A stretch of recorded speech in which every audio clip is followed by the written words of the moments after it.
한반 쓴소리 안 나오면 괜찮아요. 이 제목이 뭐 한반 쓴소리니까 이게 좀 불안하지. 아니 저 우리 고문님께서도 그 고문직에 굉장히 연연하십니까? 연연하는 건 아닌데. 이게 연연하시는 것 같은데. 그래서 그럼 아예 이참에 그만두시면 어때요? 그래서 안 그래도 그럴 기미가 있으면 먼저 귀뜸해주면 내 발로 걸어 나가겠다고. 아니 그러니까 뭐 귀뜸 받기 전에 지금까지 하신 언행이 있으시잖아요. 용서가 안 됩니다. 그러면 이게 계실 상황이 아닌 것 같은데. 말하자면 좀 더 창피스럽다 막 이런 거지. 우리가 지금 35,000불의 GDP를 갖고 있잖아요. 이 정도면 선진국이라고. 5천만에 3만 불이 넘으면 우리가 뭐 그렇게 남인데 뭐 이렇게 업신여김 당하고 하대 받고 할 위치가 아니라고. 우리나라가. 그런데 이번에 하는 거 보면 일본이 계속 무슨 무슨 외교 청산가 그것도 보면 엉뚱한 소리 해놓고 그러잖아요. 그게 돌아온 거잖아. 그걸 국민들은 알거든. 우리 대통령이 말이지 저렇게 욕먹으면서도 징용 문제 해결하고 이렇게 했는데 일본 사람들이 하는 게 저게 너무하구나. 이걸 느끼는 거예요. 국민들이. 그래, 이번에 저 도청 관계도 이미 국민들도 뭐 미국 CIA가 도청이 한두 번이냐 뭐 뻔하지 했겠지 이렇게 생각하고 있는데 하는 거 보니까 너무하거든. 그러니까 이게 진짜 좀 창피스럽다. 이런 국민들이 느낀단 말이야. 그러니까 외교 관계에서 부정적인 요인이 많아질 수밖에 없지. 네, 여야 대표 정치 구단들의 쓴소리를 듣는 시간이죠. 한판 쓴소리. 자, 오늘도 영혼의 단짝 두 분이 오셨습니다. 먼저 국민의힘 이재호 상임고문님 어서 오십시오. 안녕하십니까. 그리고 더불어민주당 이상민 의원님. 네, 안녕하세요. 자, 두 분 요즘 방송 활동이 굉장히 활발하신 것 같습니다. 이런 가운데 이제 홍준표 대구시장의 상임고문 해촉 소식이 있는데요. 저희 제작진이 걱정한 것은 우리 이재호 고문님 괜찮으실 것인가. 내가 한반 쓴소리 안 나오면 괜찮을 거예요. 이 제목이 뭐 한반 쓴소리니까 이게 좀 불안하지. 아니 저 우리 고문님께서도 그 고문직에 굉장히 연연하십니까? 연연하는 건 아닌데. 이게 연연하시는 것 같은데. 그래서 그럼 아예 이참에 그만두시면 어때요? 그래서 안 그래도 그럴 기미가 있으면 먼저 귀뜸해주면 내 발로 걸어 나가겠다고. 아니 그러니까 뭐 귀뜸 받기 전에 지금까지 하신 언행이 있으시잖아요. 용서가 안 됩니다. 그러면 이게 계실 상황이 아닌 것 같은데. 강도로 따지면 훨씬 세지 않습니까? 그러면 한반 승부에 안 나오면 되겠네. 아닙니다. 저희는 계속 나오셔야 되고 저희는 영원한 고문이시기 때문에 해촉 불가. 사실 홍준표 시장은 김건희 여사까지는 범위가 안 넓어져 있었는데 이재호 고문님은 광범위한. 야, 그러니까요. 자, 근데 홍준표 시장의 이 해촉에 누구의 입김이었는가? 김기현 대표의 판단인 것인가? 아니면 용산의 입김이 있었는가? 뭐 이런 여러 얘기가 있습니다만 이준석 전 대표는 김기현 대표 작품은 아닐 것이다 이렇게 판단하고 있는데 고문님 보시기는 어떠세요? 누구 작품이에요, 이거는? 이 정도면. 김기현 대표란 사람이 그 성품이 좀 부드러운 사람이라 남인데 싫은 소리 잘 안 하고 그렇죠. 남하고 뭐 척질 그런 생각 잘 안 하고 남 해코지 잘 안 하고 그러지 사람이 원래. 근데 뭐 대표 되고 뭐 어떻게 또 바뀌었는지는 모르겠지만 평소에 보면 좋은 게 좋다 이런 거지. 남인데 뭐 상처 주고 이럴 사람은 아닌데. 저 고모님도 남한테 상처 줄 분은 아니시잖아요. 그렇지. 옛날에 좀 주셨던 것 같기도 한데. 실세 때는.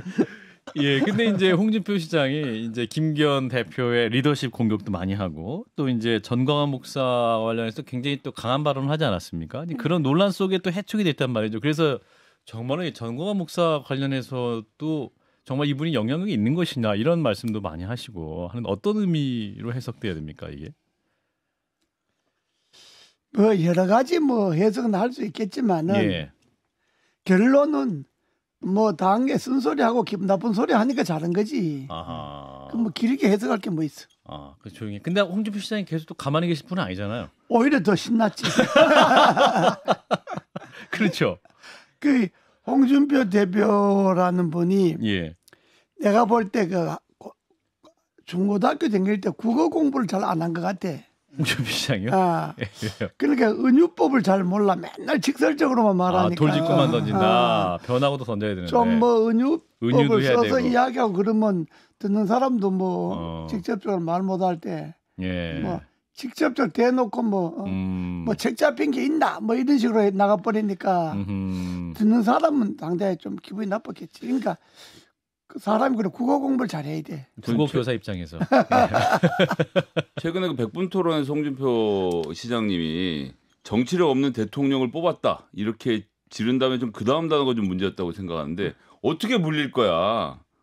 탄핵 사유도 안 되는데라고 해서 대통령이 탄핵 얘기까지 꺼내서 전 이게 좀 결정적으로 작용하지 않았을까? 말씀이 좀 과하시고 말씀대로 좀 은유로 하는 게 아니라 직설적으로만 말씀하셔가지고. 그러니까 국어 공부를 안 하면 사고를 친다니까. 근데 아까 같은 그런 취지의 말을 어떻게 은유로 표현해요? 응?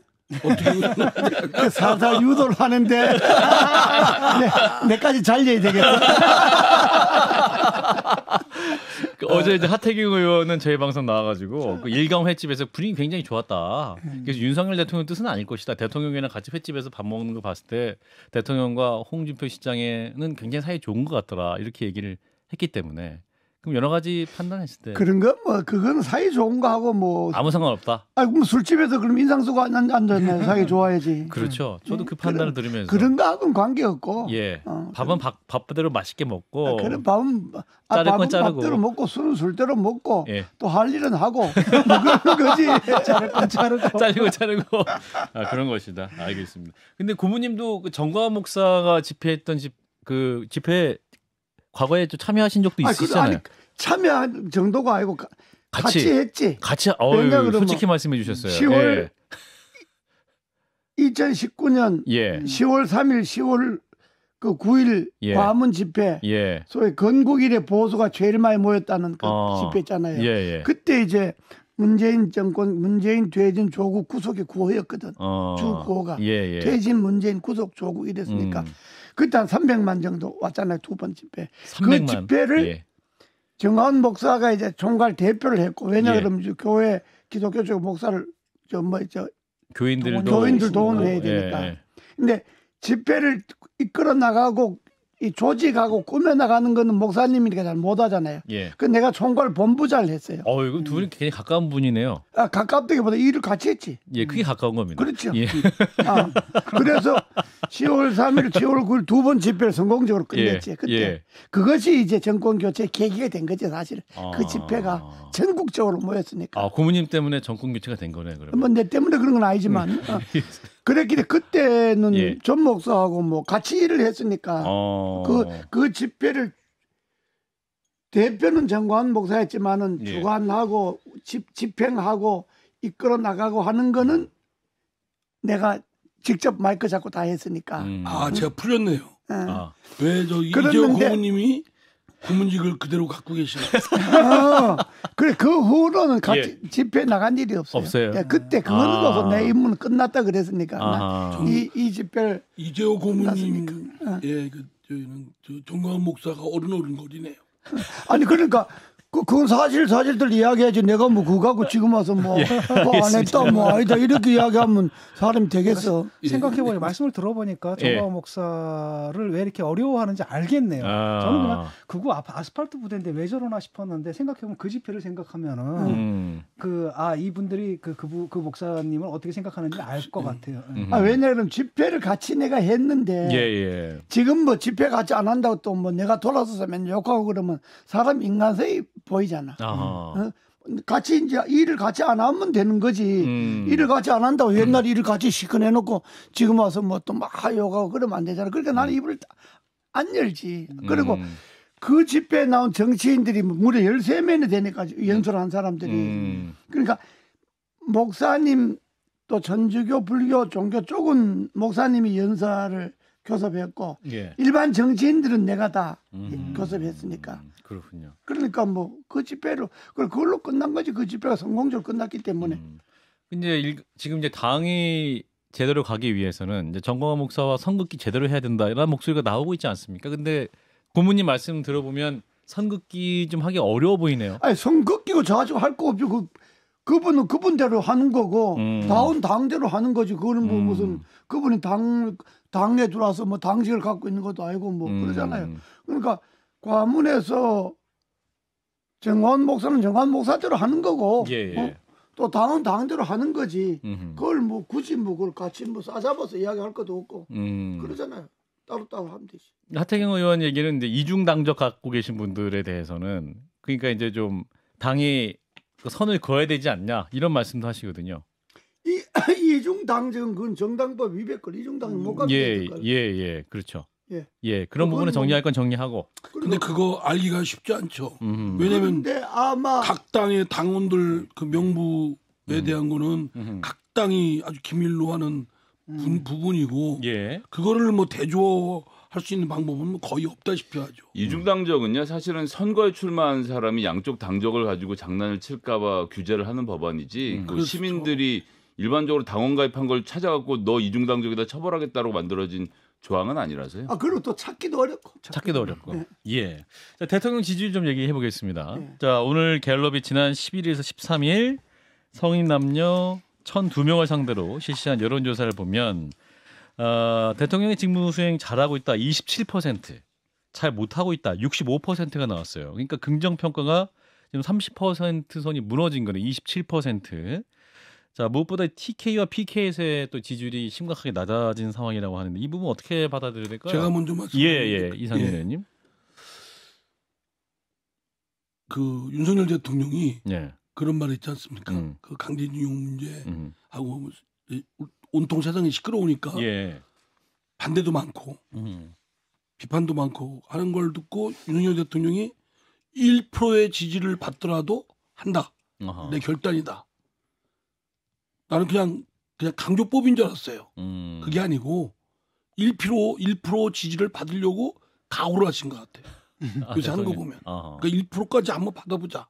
근데 제가 볼 때는 1% 받기 전에 한 자리 숫자로 내려가면 그건 퇴진입니다. 실질적으로 이 의원내가 같으면 정권이 교체되고 대통령 리더십이 온전할 수 있겠습니까?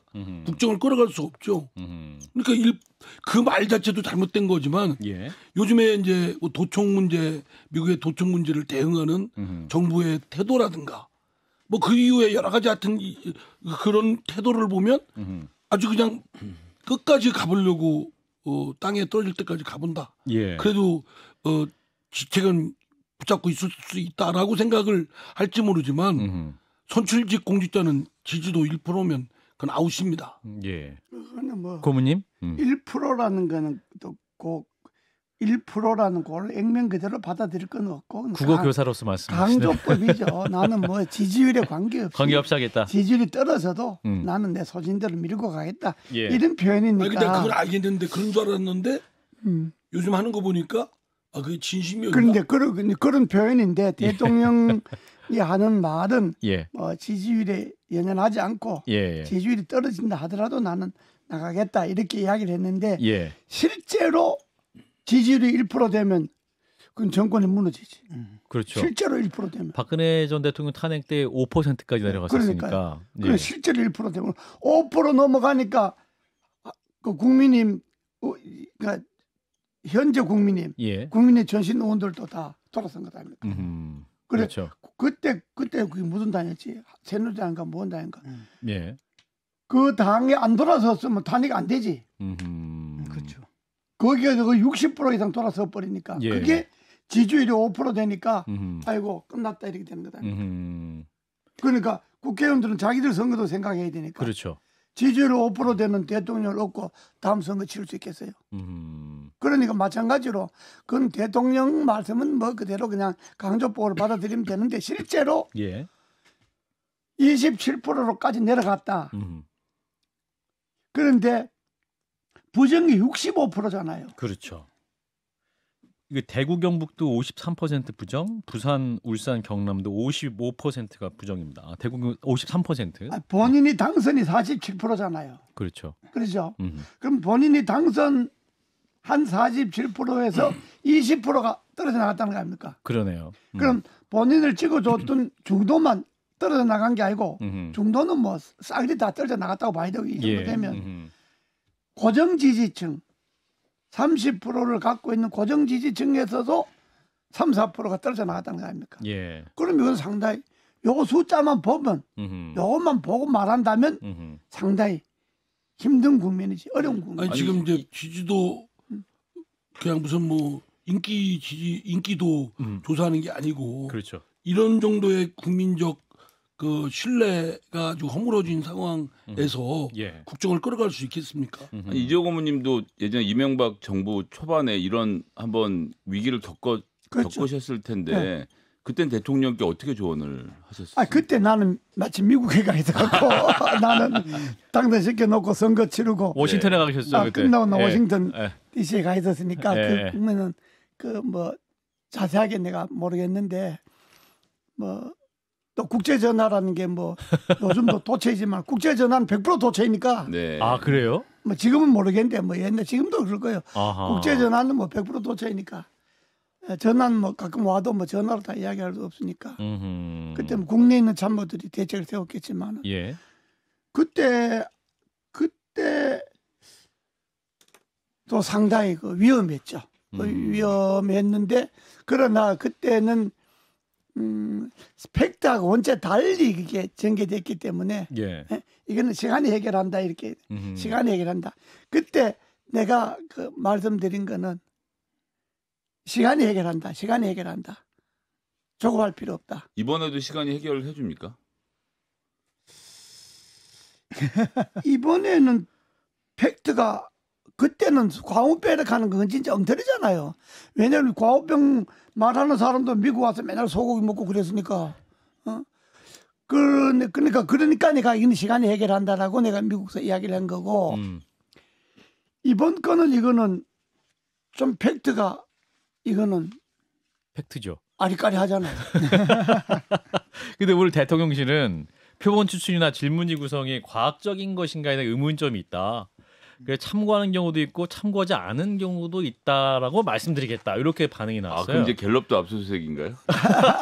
그게 아니라 잘 나온 건 참고하고 안 나온 건 안 참고 안 하고 대통령실이 그렇게 말해서 이게 안 되는 거예요. 왜 그럴까요? 대통령실이 그렇게 말하면 안 되지. 그렇게 나오면 심각하게 받아들이고 심길전하겠다든지 그렇죠. 다시 국민들이 마음에 다가서는 노력을 하겠다. 다시 하겠다든지 어쨌든 그것이 사실은 아니든 간에 갤럽이 조사한 내용이니까 우리는 엄중하게 받아들이겠다. 이렇게 이야기해야 국민들이 그래도 뭐 정신 차리고 이렇게 말하지.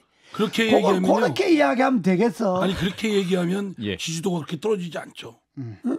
지지도가 그렇게 떨어지지 않는다. 그러니까 앞으로 더 안 떨어지려면 그래도 그렇게라도 이야기를 해야지. 그러니까 그럴 사람들이 아니라니까요. 근데 갤럽도 못 믿는다 그러면 사실은 답이 없는 거예요. 그러니까 뭐 본인들이 자기들 편만 지지도 조사하면 되죠. 이게 여론조사가 어느 하나가 튀고 그러는 게 아니라 모든 여론조사에서 경향이 확인된다라는 걸 받아들여야 되는데 흐름은 받아야죠. 흐름 받아야죠. 수치는 이거잖아요. 27이라는 수치는 안 받아들인다 하더라도 다른 조사도 지금 거의 떨어지는 것 아닙니까? 추세가. 그렇죠. 추세가. 뭐 34%, 32%, 뭐 36%는 34%. 경향이 떨어지는 경향이니까 현재 각종 여론조사의 흐름은 우리 대통령실에서는 엄중하게 받아들이겠습니다. 그러네요. 국민들이 마음에 다가설 수 있는 정책으로 다시 지지를 좀 얻겠다든지 그러면 저희들이 반성하고 심기일전하겠습니다든지 요렇게 이야기를 해야지. 아니 근데 뭐 그렇게 얘기할 정도의 사람들이면 말씀드렸지만 그 정도 떨어지지도 않을 것이고요. 제가 볼 땐 딱 그분들 그 대통령실의 입맛에 맞게 하려면 여론조사의 대상을 윤핵관, 윤핵 호소인 요분들만 하는 거예요. 그럼 뭐 거의 그래도 99%는 안 나올 테고 한 95% 나올 겁니다. 그렇게 하면 딱 저 이재호 고모님 같은 분은 한두 번만 넣고. 근데 이런 가운데 이제 김기현 국민의힘 대표가 4월 19일이죠. 박근혜 전 대통령 예방할 예정이라고 하는데 4.19 날 하필. 예, 4월 19일. 예, 하필 원래 잡혔다고 그날 이제 미리 잡혔답니다. 어떻게 될까요? 좀 어떤 국정 동력 회복이나 당 지지율 회복에 도움이 될 수 있는 행보가 될까요? 내가 뭐 오늘 잘못 말하면 진짜 해촉되는 거 아니야? 오늘 한판 승부 딱 보고 있는 거 아니야?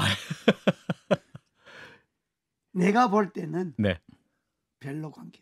별로 관계 없다. 왜냐 그러면 지금 지지율이 떨어지는 게 박근혜 대통령하고 관계 있는 게 아니잖아요.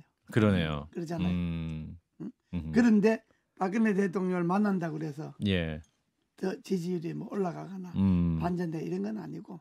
그건 전직 대통령에 대한 예우니까 이명박 대통령도 대표되고 나서 와서 예방했으니까 그런 차원이다. 그런 차원에서 가시는 거지 지지율하고는 관계없습니다. 그리고 대구 경북 지역이라는 게 뭐 박근혜 대통령을 만난다고 그 지역이 지지가 올라가 그런 건 아니에요. 아 이제 그런 시대가 지났습니까? 그러면 문재인 대통령도 예방해야죠.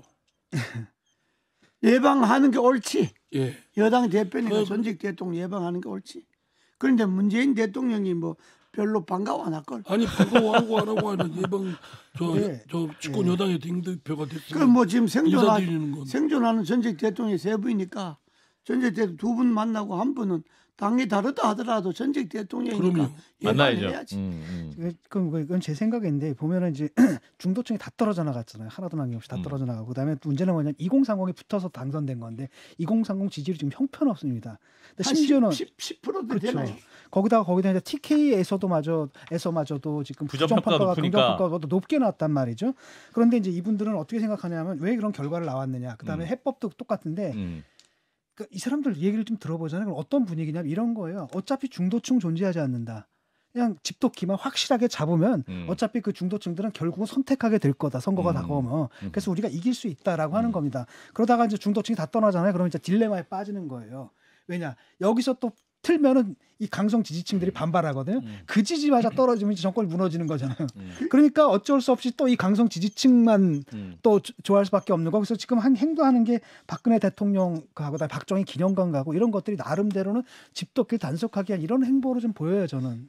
그런데 그건 별 도움이 안 되고. 왜냐 그러면 실제로 이제 뭐 갤럽의 조사나 뭐 저 리얼미터 조사 이게 조사의 문제가 아니고 실제로 우리가 시주에 나가 보면 아침에 늘 산에 올라가잖아. 그렇죠. 우리 고모님이 등산하실 때 매일 가니까 가서 요즘 이야기 들으면 내가 야 이러다 우리만 남겠구나 이런 생각이 들더라고. 내가 그렇게 느껴본 적이 잘 없거든요. 그런데 산에 오는 사람들은 좀 자유로운 사람들이니까 그렇죠. 그렇게 내가 산욕회라고 그 이야기도 했지만 그냥 뭐 눈치 안 보고 막 이야기하는 사람들이니까. 그리고 주로 그 사람들이 여권 성향 사람들이에요. 보수적이신 분들. 그리고 다 지난번에 다 윤석열 대통령 찍었던 분들. 그런데 이야기하는 거 들어보면 내가 가만 들으면 야 진짜 이러다가 이거 뭐 다 떨어져 나가고 우리만 남겠구나. 제가 볼 때는 이런 생각이 들어요. 이재호 고모님도 떨어져 나가는 것 같은데. 나는 뭐 아직 고문이신데. 나 고문인데. 그래도 그러니까 지금 이런 시주에 나가봐도요. 시주에 나가보면 이제 저 아주머니들 옛날에 이제 내가 국회의원 할 때 지지했던 분들 나를 지지했고 그렇죠. 일렬히 이제 운동했던 그런 아주머니들 있잖아요. 딱 보면 너무 반가워하시는 분들. 고모님 보면 막 반가운 분들이지. 그런데 반가워하고 인사하고 그다음 나오는 말은 대통령에 대한 이게 너무하잖아요. 나라가 이래 되겠나, 당이 이래 되겠나 이런 이야기를 내한테 하거든요. 근데 그게 일반적이라 좀 다녀보면 그래서 민심이 안 좋다. 여론조사가 수치가 문제가 아니라 실제 바닥 민심이 이게 너무 돌았었구나 이런 생각이 들더라. 그래서 지금 또 이제 도청 파문이 일고 있는데 지금 이제 대통령의 저자세 외교도 논란이 이런 상황입니다. 그래서 지금 도청이 악의적인 도청이 아니다 이런 얘기가 나와가지고 그러니까 이상민 의원님. 저희 국회 이제 외통위에서도 장관 상대로 그렇고 박진호 외무장관의 그 답변은 사실관계가 파악한 이후에 뭐 어떤 조치를 하겠다. 그럼 사실관계를 파악 중간이에요. 파악. 근데 위조했다고 또 하잖아요. 대통령실에서는. 위조됐다. 위조됐다고 하면 사실관계가 파악이 끝난 거지. 앞뒤가 안 맞는 말을 지금 하고 있는 거예요. 그리고 지금 김태호 그 제1차장인가요? 그 양반은 뭐 악의적 도청은 아닌 것 같다. 그러면 선의적 도청인 건 같다는 얘기인지. 좋은 여러 마음으로 사람의 말을 하여튼 좀 이 사람 괜히 그러면서 기자분들이 인터뷰를 하니까 자기가 막 성질내고 그러던데 그거 성질낼 사람은 그거 보는 국민이 성질낼 것 같은데. 아니 참 태도도 그렇고 발언하는 내용도 그렇고 그런데 대응하는 잠깐만 제가 말씀 좀 이 문제는 제가 이제 외통위 위원으로 잠깐만 더 말씀하신답니다. 옥체를 보고 가십시오. 계속해 주세요 이상민 의원님. 예. 그러니까 그 미국 가면 미국 앞에만 쓰면 그냥 작아지기만 한 정부예요. 그냥 무조건 한미 동맹, 한미일 동맹 하니까 지금 첫 번째가 헝클어진 게 일본 문제에서 한일 정상회담에서 온갖 국민 지지도 떨어진 게 거기서부터 크게 작용했지 않습니까? 또 이제 미국에 이제 국빈 방문하고 뭐 그게 예정돼 있다고 하니까 이제 솔직히 정신 못 차리고 그냥 미국만 하면 가타부타 옳은 건 옳은 거, 그런 건 그런 거 이런 얘기를 가려가면서 대응하고 국익을 위해서 딱 뭐 해야 될 소리조차도 못 하고 그냥 얼버무리고 있는 겁니다. 예. 그걸 보는 국민의 입장에서는 자존감이 완전히 훼손되죠. 우리나라도 지금 세계 10위 안에 들 정도의 경제 대국이라고 할 정도로 모든 국민들이 자부심이 대단한데 예. 미국 앞에서만 서면 할 말도 못하고 깽깽하고 있고. 자, 드디어 고모님의 시간이 왔습니다. 그래요. 이제 제가 해도 됩니까? 예, 하세요. 자, 이재호 고모님. 이번에 그 김태호 씨 나도 뭐 잘 아는 건 아닌데 국가안보실 1차장. 우리 정부 때 뭐 있었으니까. 예, 비서관 했었죠. 그 사람은 그 사람 참 얌전한 그렇지 않는 사람인데 이번에 말하는 거 보면 참 곤란한 사람이에요. 비행기 내려갔고 워싱턴에서. 우선 그 김태호 씨 위치가 되면 이렇게 이야기하면 안 되거든. 왜냐 그러면 미국은 백악관에서 심각한 상황이다. 변명의 여지가 없다. 이렇게 발표를 했잖아요. 그렇죠. 도청한 사람들은 미안한데, 심각하다 하는데 예. 도청당한 사람은 그게 아니라고 뭐 이렇게 이야기하면 이게 말이 됩니까? 그리고 뭐 위조했다, 위조됐다, 악의적이다. 응? 도청 자체가 불법인데 무슨 불법이 악이고 선이고 어디 있어? 불법 도청인데 예. 이건 주권 국가의 자존심이 걸린 문제잖아요. 그렇죠. 그렇게 말하면 안 되고 김태호 씨 정도 되면 예. 사실관계는 아직 확인을 못했습니다. 사실관계를 확인해보고 만약에 사실이라면 엄중하게 항의하겠다. 우리 주권국가니까 주권국가의 자존감이 걸린 문제다 이거는.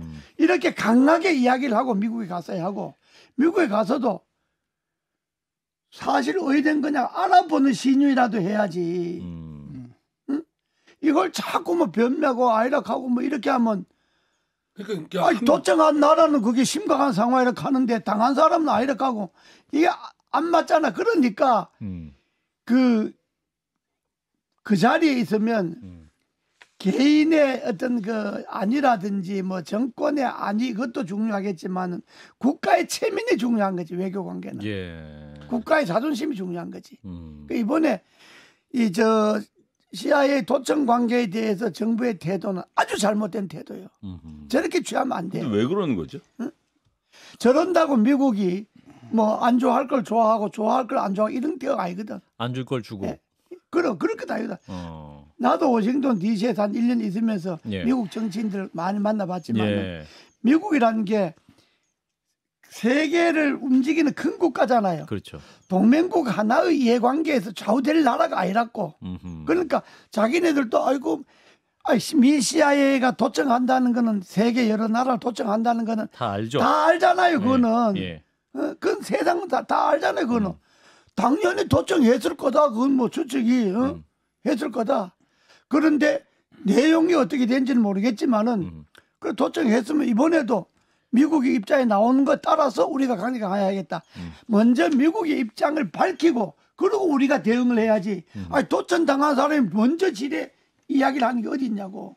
도청한 나라가 우리 도청 안 했다든지 그런 게 없다든지 아니면 도청을 했는데 미안한데 내용주에 요건 좀 잘못됐다든지 뭐 이렇게 미국이 먼저 발표를 하면 그때 우리가 항의를 하든지 용서를 하든지 뭐 그냥 덮고 넘어가든지 국가 간의 문제니까 이렇게 해야지. 저쪽은 말도 안 하는데 우리가 지레짐작 그게 아니다 없다 이렇게 말하면 이 나라 체면이 서냐고. 그러니까 이게 보면은 이제 아까 그 질문인데 저는 이제 그렇게 보거든요. 그러니까 이분들한테 한미 동맹이라는 것이 갖고 있는 의미가 그러니까 이게 굉장히 우경화되어 있고 이념화되어 있어요, 이 사람들한테. 우리한테는 한미 동맹이라는 것은 외교 전략 중에 하나잖아요. 택할 수 있는 전략 중에 하나인데 이 사람들한테는 이게 일종의 정치 신학이에요.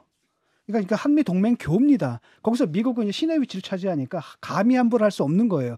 이런 태도가 보이다 보니까 이제 이런 게 나오는데 이걸 보게 되면 사실 우리가 그 외교 전략이다라고 한다면 말씀하신 대로 그렇게 하는 게 정상이잖아요. 근데 그걸 못 한단 말이죠. 그건 바로 이 사람들이 신앙 체계고 이념적인 그 신뢰 뭐죠? 거기가 그렇게 우경화되어 있는 겁니다 지금. 신념이 신념화되어 있고 우경화되어 있어서 사실 한미 동맹이 일종의 종교처럼 한미 동맹교가 된 거거든요.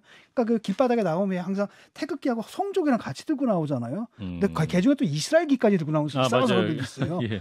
그러니까 이게 일종의 하나의 종교가 된 거거든요. 근데 그런 부류의 그 정신 세계에 지금 여기 외교 안보 팀들이 그 안보실이 지금 장악돼 있다는 느낌이 들어요. 그러다 보니까 자꾸 이런 편향들이 나오는 거죠. 외교 일본 것도 그렇고 저기 여기도 그렇고. 그러니까 근본 배경은 이제 그 한미 동맹을 아주 절대시하고 만병통치약으로 생각을 해서 그 일본 문제도 이제 미국의 요구대로 그렇게 풀려고 하다가 지금 이제 국민 여론은 전혀 생각 못하고 밀어붙이다가 지금 이게 큰 코 닥친 거고 이제 지금 도청 문제도 딱 그 미국한테 그냥 작아지기만 하면 나 아닙니까? 아무 소리도 끽 소리도 못하고 국민이 갖고 있는 정서나 눈높이나 기준하고는 점점 멀어지고 있는 거예요. 그래 이번에 지지율이 떨어진 것 중에 가장 큰 이유가 외교 관계 아닙니까? 그렇죠. 그렇죠. 그러니까 국민들도 그걸 느낀다고. 그렇죠, 느끼죠. 한일 관계도 그러고 그렇죠. 한미 관계도 그러고 뭐 그 회담 자체가 잘했다 못했다 이걸 떠나서 국민이 느끼는 자존감이 상식적으로 받아들이는 것 자체가 말하자면 좀 창피스럽다 막 이런 거지. 우리가 지금 3만 5천 불의 GDP를 갖고 있잖아요. 이 정도면 선진국이라고 5천만에 3만 불이 넘으면 우리가 뭐 그렇게 남인데 뭐 이렇게 업신여김 당하고 하대 받고 할 위치가 아니라고 우리나라가. 그런데 이번에 하는 거 보면 일본이 계속 무슨 무슨 외교 청산가 뭐거도 보면 엉뚱한 소리 해놓고 그러잖아요. 그게 돌아온 거죠. 그걸 국민들은 알거든. 우리 대통령이 말이지 저렇게 욕먹으면서도 징용 문제 해결하고 이렇게 했는데 일본 사람들이 하는 게 저게 너무하구나. 이걸 느끼는 거예요. 국민들이. 그래 이번에 저 도청 관계도 이미 국민들도 뭐 미국 CIA가 도청이 한두 번이냐 뭐 뻔하지 했겠지 이렇게 생각하고 있는데 하는 거 보니까 너무하거든.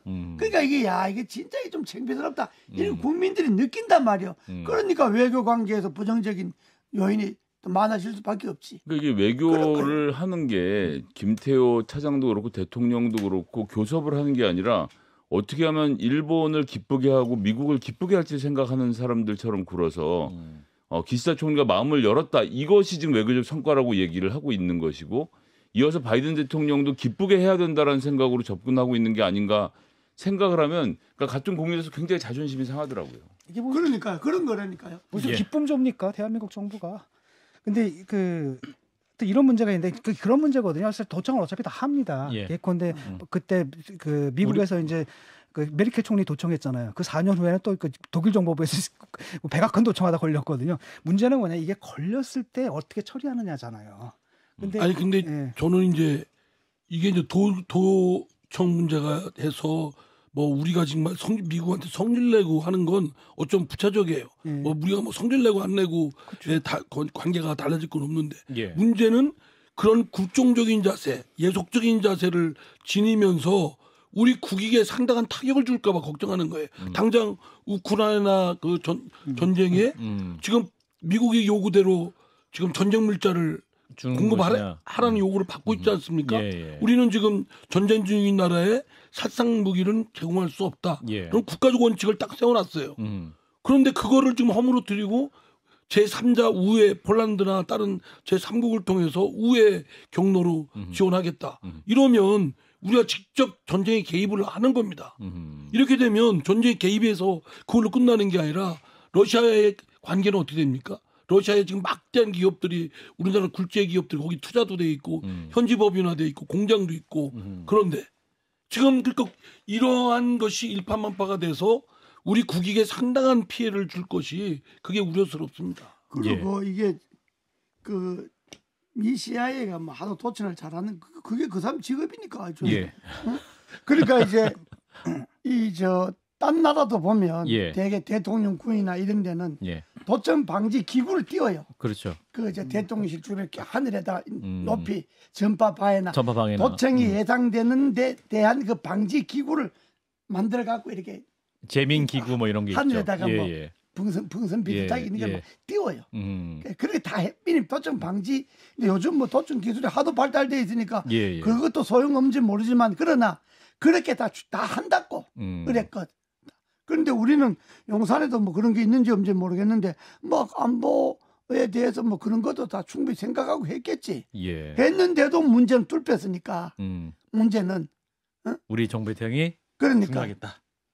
예. 지금 두 분이 방송 출연하시면 가장 강하게 또 현 정부의 정책에 대해 비판해 주셨는데요. 예, 잠깐만 광고 듣고 이어가겠습니다. 예, CBS 라디오 박정희 한판 승부 함께하고 계십니다. 예, 잠깐 쉬어갔고요. 자, 한판 쓴소리 계속 이어가겠습니다. 두 분 말씀대로 하면 지지율이 70% 갈 것 같습니다. 황금님의 말씀, 자 김지수님, 이재호 고모님, 이상민 의원님 두 분 멋있어요라는 말씀 주셨습니다. 자, 오늘 할 말이 너무 많아가지고 거기도 예. 게시판에도 쓴소리가 있을 텐데요. 아, 그건 빼고 합니다. 아니, 그거 쓴소리가 늘 먹는 건데 그게 그렇게 궁금하세요? 아니, 예. 문자로 몇천 개 문자를 많이 받으시는 것 같아서 쓴소리는. 예. 그래서 예. 자, 민주당 얘기로 넘어가 볼게요. 민주당도 지금 굉장히 지금 어려움이 있을 것으로 예상이 되는 악재가 발생했네요. 2021년 당 대표를 선출한 전당대회 때 그 돈봉투 살포 의혹이 지금 나오고 있습니다. 송영길 전 대표 당선을 위해서 9,400여만 원의 금품이 살포된 의혹이 지금 나오고 있습니다. 굉장히 좀 안타깝게 보고 이상민 의원님부터. 예. 당시 선거관리위원장이셨죠? 예, 제가 그때 이제 당 대표 예. 그 경선 선거관리위원장이었고 그 다음에 이제 대통령 후보 경선도 선거관리위원장이셨고 정말 등잔 밑이 잠깐 말씀하시기 전에 예. 민주당의 선거관리위원장이고 중책을 받은 5선으로서 국민 여러분 죄송합니다. 사과하고요. 예, 정말 죄송합니다. 뭐 제 책임도 큽니다. 예. 근데 사실은 등잔 밑이 어둡다고 돈 봉투가 오고 갔다는 것이 아직은 뭐 사실관계가 확정이 안 됐으니까. 확정이 됐는데 뭐 안 돼서 다. 어디 됐습니까? 다 발표다. 본인들은 사실 무근이라는데. 본인들이 항상 그러지. 그렇지. 예. 아니 하여간 제 말씀 좀 들어보시면 설마 지금 시점에 예. 그 돈 봉투가 오고 전당대회이지만 그게 그렇게 뭐 약발도 먹힐 것도 않을 것 같고 예. 실제 그렇게 미개한 방법을 쓸까? 우리 더불어민주당에서 지금도 반신반의를 합니다. 예. 그런 기미를 과연 돈을 줬을까? 전혀 못 느꼈고 그런데 이제 만약에 사실이라고 한다면 그게 얼마든 간에 예. 한다면 그건 엄청난 큰 문제죠. 당의 명운을 좌우할 수 있는 저는 뭐 이게 가벼이 봐서는 안 될 문제라고 생각되고요. 아까 김성애 소장님 말씀 잘하셨어요. 문제는 어떤 사건이 터졌으면 그것이 당 밖이 아니고 당 내에서 생긴 문제라면 당 밖에 지금 윤석열 정부나 국민의힘에서 생겼으면 우리가 가만히 있겠습니까? 대변인부터 시작해서 당대표 뭐 원내대표 다 한마디씩 센 얘기를 하지 않겠어요? 그렇죠. 그 정도 수준의 것을 우리한테 칼날을 들이대고 진상조사 들어가야죠.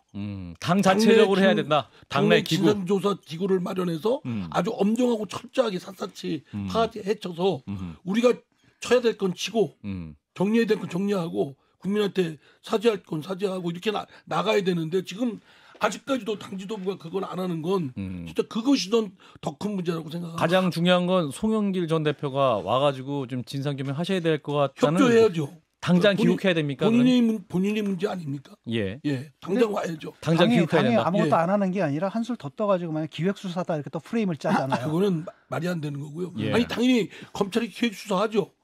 기획수사 안 하면은 아무 계획도 없이 뭐 수사한다는 게 말이 됩니까? 저는 그거를 가지고 뭐라고 할 건 안 되고 예. 아무리 검찰이 정략적 의도나 과도한 수사의 측면이 있다 할지라도 어쨌든 드러난 거잖아요. 녹음 테이프 방송에 나오고 들어보니까 뭐 이건 뭐 참 좀 기가 막힐 일입니다. 사실이라면. 그러면 당이 아까 김성희 소장께서도 말씀했지만 당이 나서야 됩니다. 검찰의 수사에 맡겨놓게 되면 거기에 끌려가지 않습니까? 예. 검찰서 끌려가게 아니라 당 자체 진상조사기구를 빨리 만들어라. 만들어서 진상조사에 들어가야죠. 나도 어제부터 계속 그 이야기를 했는데 이 사건은 이걸 무슨 민주당의 정치 탄압이다, 야당 탄압이다 이렇게 몰고 가면 안 되고 당내 진상조사 특위를 만들어 갖고 당내가 먼저 진상조사에 들어가야 된다. 당이. 그런 이야기를 했는데 그게 당내 진상조사 특위를 만들 수 없는 게 이건 만들면 당 대표가 지시해야 되거든요. 당 대표가 지금 자기 코 석자인데 지금 뭐 당 대표가 지금 뭐 재판소에 왔다 갔다 하는데 오늘도 네 번째 재판에 그러니까 이거 할 수가 없잖아요. 그러면 이재명 대표. 원내 대표라도 당 대표인데 양해를 구하고 사무총장 원내 대표하고 핵심 당직자들이 모여갖고 대표인데는 그냥 야해 먹고 하고 진상조사 특위를 만들어갖고 원내대표 지금 뽑아야 돼가지고 5월 초에 민주당이 그래갖고 지금 원내대표가 교체기여서 지금 있는 원내대표라도 바로 그래갖고 이걸 국민들이 보기에도 뭐 민주당의 조치가 좀 신뢰가 가도록 해야 되잖아요. 그런데 이게 뭐 2년 전의 사건이다. 2년 전에는 민주당 정권인데 그때도 솔직하게 정치권에 소문이 돌았거든요. 그랬나요? 민주당 전당대회 끝나고 우리도 소문을 많이 들었어요? 그럼 그때 말이 돌았는데 그래도 우리가 뭐 선거 끝나면 전당대회 끝나면 돈 이야기가 어렵게 도는 거니까 사실 확인되지 않는 거니까 더 이상 하지 말자 이렇게 이야기하고 말았는데 그때는 그럴 수밖에 없는 그 문재인 정권 때니까 그때는 그러니까 1년은 덮어질 수밖에 없지. 그러니까 그 자료들이 지난 검찰에서 새로운 이 검찰 때 넘어왔지 않겠습니까? 원래 검찰들이 그러니까 자기네들 갖고 있다가 넘겨주니까 그러면 이 검찰이 받아서 보니까 게다가 그 소문이 넘어왔는데 이정근 부총장이라는 사람이 들어가서 다 증언을 했고 증언해놨지 않습니까? 그러면 이걸 민주당은 국민 여러분 우리가 자체 진상조사를 하겠습니다. 우리가 사실대로 밝히겠습니다. 이렇게 이야기를 해나가야지 이걸 정치 투쟁으로 몰고 가면요. 민주당 저게 막 그러다가 정치 투쟁으로 몰고 갔는데 정치 탄압이다 야당 탄압 이렇게 몰고 갔는데 그게 아니다 다 사실이다 이래 되면 저 당 해체해야 돼요. 아니 저기 뭐 해체해야 돼. 뭐 저희 당 해체까지 말씀하시고요. 저기 사실이라면 그러니까 그 뭐 사실이 아닌지는 좀 밝혀야 그래야지. 그래 전당대회 돈을 몇십 명인데 300만 원 50만 원 뿌리고 요즘 세대 어떤 세대인데 그렇게 돈 뿌리는 다 물론 국민의힘도 뭐 그런 게 있었는지도 모르지 우리야. 2008년에 있었어요. 한나라당 전당대회 때 고승덕 의원이 폭로하고 큰 파장이 있어갖고. 그랬죠. 그래 감옥에 며칠 갔을 걸요. 그때 징역 8월에 집행유예 2년이 나왔습니다. 300만 원에 감옥 갔을 걸요. 그러니까 전당대회 끝나면 여든 야든 징역 1년. 여든 야든 지금은 민주당이 터졌으니까 민주당이 곤욕을 치르지만은.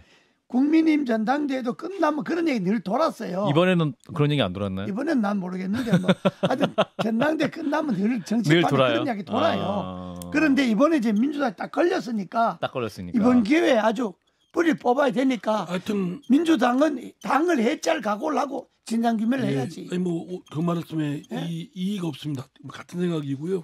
그러니까 돈이 진짜 그렇게 뿌려졌는지 그럼 돈은 누구한테 뿌려졌는지 어떤 용도로 뿌려졌는지 그리고 그 돈은 또 어떻게 조성됐는지 이게 전과 후가 철저하게 규명이 돼야 된다고 생각합니다. 만약에 그런 사실이 없다면 다행이고요.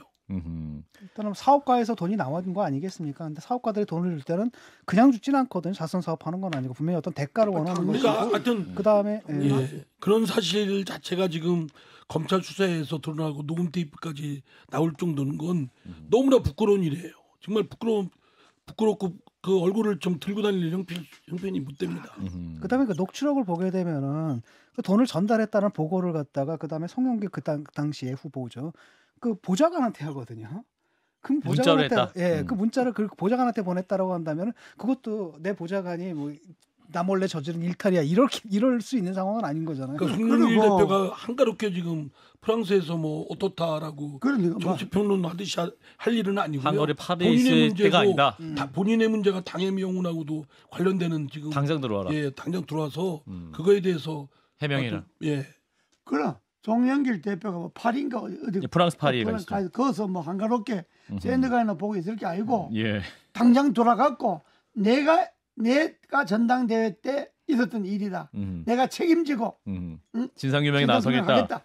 그리고 책임이 나에게 있으면 나도 상당한 수사를 받겠다. 이런 각오로 와서 즉각 돌아서 자기가 앞장서서 이 문제를 대처를 해야지. 예. 자기는 뭐 불 구경하듯이 파리가 앉아 있어 갖고 근데 동아일보와의 통화에서는 일탈 행위라는 단어가 2번 나왔거든요. 그러니까 그것도 말이 안 되는 게 일탈. 이게 한 개인 이정근 씨의 뭐 일탈 문제로만 이렇게 치부할 일이 아니지 않습니까? 예. 사실인지 아닌지가 우선 먼저 중요한 문제고요. 예. 사실이라고 한다면 그건 개인적인 일탈의 문제가 아니죠. 조직적으로 광범위하게 벌어진 일이죠. 돈 주고받고 한 그 범위가 있는데. 부총장 시기에 있는 사람이 사무부총장. 나도 뭐 사무총장하고는 예. 부총장 때문에 봤지만은 부총장이 그 정도 되면요. 예. 그게 개인이 일탈이라고 이야기하려면 부총장의 돈을 긁어가고 자기 혼자 먹어버린 거야. 그렇죠. 그건 개인 일탈이죠. 개인 일탈이면. 근데 이거는 자기 혼자 먹은 게 아니고 돈을 의원들 줬잖아요, 이게. 봉투 10개를 만들어 가지고 네. 5개는 줬고 5개는 아직 못 줬다. 이건 요즘 이 정부에서 잘 쓰는 경제 공동체지 그거는 같이 해먹은 것 아니야. 실제로 또 그 일을 했던 사람들을 당 대표가 된 후에 사무총장이 임명하고 사무부총장이 임명하고 그다음에 그 과정에다 전달했다는 지시를 보좌관이 그 문자로 받았고라고 한다면 이건 너무나 명확한 건데. 그럼 민주당은 이재명 대표 문제만 해도 지금 그냥 진짜 개구리 신받듯 하잖아요. 예. 그런데 이 문제가 터졌으니까 예. 아마 이재명 대표는 이 문제에 대해 강하게 못 나갈 거예요. 아 본인은 본인이 걸려 있으니까 강하게 못 나가지. 그러니까 민주당의 중진들이 지금 새로 임명된 당직자들이 예. 구당적 차원에서 당을 위해서 적극적으로 나가야지. 몇 명이 잘라 나가든 몇 명이 법적 처벌을 받든 간에 예. 썩은 물은 도려내고 우리가 새롭게 출발한다. 그러니까 새롭게 창당하는 정신으로 민주당이 나가야지. 아하. 이걸 덮고 뭐 우물우물하고 이렇게 나가면 민주당 다 죽습니다. 보면 이게 이정근 씨 이분이 이제 그 일을 한 것 같아요. 돈을 끌어와서 뿌리고 그다음에 그 대가를 뭐 해서 정치인들 부탁해가지고 그런 거강꾼 역할을 한 것 같거든요. 근데 이건 건만 있겠느냐라는 거죠. 지금 검찰에서 이것만 떡 건졌는데 그 3만 개를 추출한 게 3만 개거든요. 그러니까 전화에 자동으로 이제 녹취된 파일 그 중에서 추출을 한 게 3만 개. 예. 또 갚고 있다가 또 할 수도 있죠. 또 필요할 때 또 뭐 검찰에서 흘렸다. 그게 검찰 수법이니까. 이상민 의원님, 예. 자 어떻게 수습해야 될까요? 뭐 계속 말씀하셨습니다만 이제 원내대표가 입장을 밝혀야 된다. 아니 저는 원내대표가 아니라 당 대표가 이재명 대표가 당 대표이니만큼 이재명 대표 지금 입장을 밝혀라. 본인이 문제가 어떻든 간에 그 관계없이 이 문제는 그렇게 대응을 해야죠. 당내 진상조사기구 그것도 당내 뭐 인사든 당 밖의 인사든 아주 엄정하고 철저하게 할 사람입니다. 이런 문제에 온정주의가 깃들어가지고 해야 될 거 못하고 엉거주춤하게 있으면 정말 그야말로 당 전체를 그냥 붕괴시켜버리는 거거든요. 그러니까 지금 가장 엄정하고 추상같이 할 사람을 안 치고 그런 인물로 조사기구를 구성해서 아주 샅샅하게 해야죠. 이상민 의원님이 가장 추상같이 하시고 저는 저 회피를 해야죠. 전 그 당시 선거관리위원장이었으니까 우리가 책임을 지고 해야지. 책임을 져야지. 일단은 당 차원에서 송영길 전 대표 일단 당장 귀국해라. 당신이 해명해라. 이렇게 얘기를 할 수는 없나요? 예. 그렇죠. 예. 그렇게 얘기해야지. 예. 그리고 송영길 대표도 이럴 때 지금 뭐 딴 얘기할 게 아니라 빨리 들어와서 이 문제를 수습해야 되는데 수습의 첫째가 진상규명입니다. 그러니까 자기가 아는 범위 내에서 자기가 뭐 또 모르는 부분이 있다면 주변의 사람들을 설득해서 밝히도록 하고 당의 조사기구에 빨리 조사에 협조를 하고. 예. 우리가 한판 승부에서 이상민 의원을 진상조사단장으로 임명을 했으니까 임명을 합시다. 추천을 해요. 당연히. 국민의힘 일 같으면 내가 진짜 이거는 내가 자청해서라도 진상조사위원회 맡아갖고 이번 아주 뿌리를 뽑겠는데 저희 남미당 일이라 내가 주저 넣기 오지랖 뭐 이렇게 뭐 나설 수도 없잖아요. 뭐 저기 외주 줄 수도 있습니다. 외곽에서 비대위원장을 영입할 수도 있으니까 가장 공정하게 할 수 있는 고모님을 외주를 아웃소싱. 그러면 뭐 진짜 내가 똑소리 나게 하지.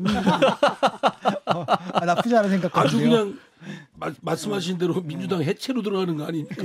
그래도 새로 생기면 되지. 새로. 알겠습니다. 오늘 쓴소리는 여기까지 듣도록 하겠습니다. 자, 함께해 주신 분 국민의힘 이재호 상임고문님, 더불어민주당 이상민 의원님 두 분 고맙습니다. 감사합니다. 예, 감사합니다. 국민의힘 건 됐나 다? 다 끝났습니다. 좋아요? 구독! 알림 설정.